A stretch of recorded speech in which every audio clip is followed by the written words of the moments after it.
মুসলমান ভাইয়েরা, আমি আপনাদের সম্মুখে কোরআনুল কারীমের সূরা ইনফিতার কয়েকখানা আয়াতে কারিমা তেলাওয়াত করেছি। সূরার নাম হচ্ছে ইনফিতার। কি নাম?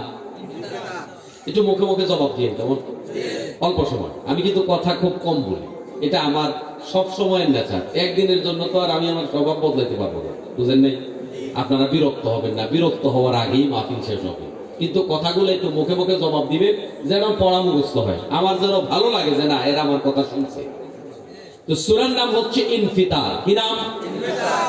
ইনফিতার। কোরআনুল কারীমের এই সূরাটি হচ্ছে ৮২তম সূরা। কততম? কয়টার মধ্যে ৮২তম? ১১৪টার মধ্যে ৮২তম। এমনও মানুষ আছে কোরআনুল কারীমে কয়টা সূরা সে জানে না। এই যে মুখে মুখে বলার কারণে কিন্তু আপনার মুখস্থ হবে।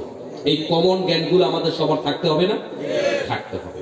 তাহলে সূরা ইনফিতার কোরআনুল কারীমের ৮২তম সূরা। এই সূরাটি হিজরতের আগে নাযিল হয়েছে, এই জন্য এই সূরাটিকে বলা হয় মাক্কি সূরা।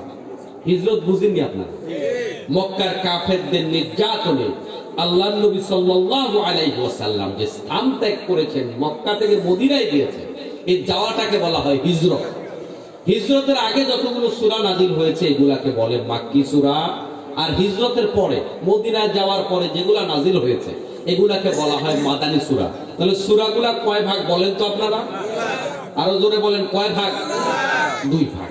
এক ভাগ মাক্কি, এক ভাগ মাদানী। তাহলে এটা হলো মাক্কি ভাগের সূরা।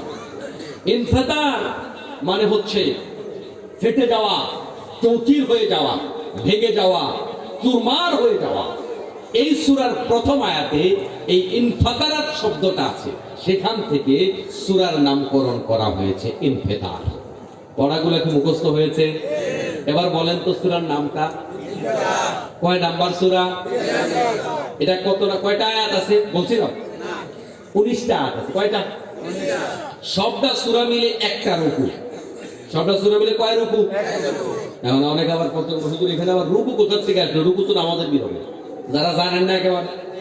কোরআনুল কারীমের এরকম কিছু ভাগ করা আছে, 20 আয়াত, 25 আয়াত, 30 আয়াত, 10 আয়াত, এক একটা ভাগ আছে, যে ভাগগুলাকে এক একটা রুকু বলা হয়। তাহলে এখানে কয়টা রুকু আছে? এক রুকু।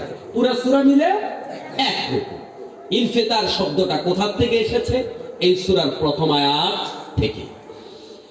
আমার মুসলমান ভাইয়েরা, রব্বুল আলামিন সূরাটার নামকরণ করলেন ইনফিতার। আর প্রথম আয়াতে আল্লাহ তাআলা বললেন ইদাস সামাউ ফাতারাত, আকাশ যখন ভেঙে চৌচির হয়ে যাবে, এই যে ভেঙে চুরমার হয়ে যাবে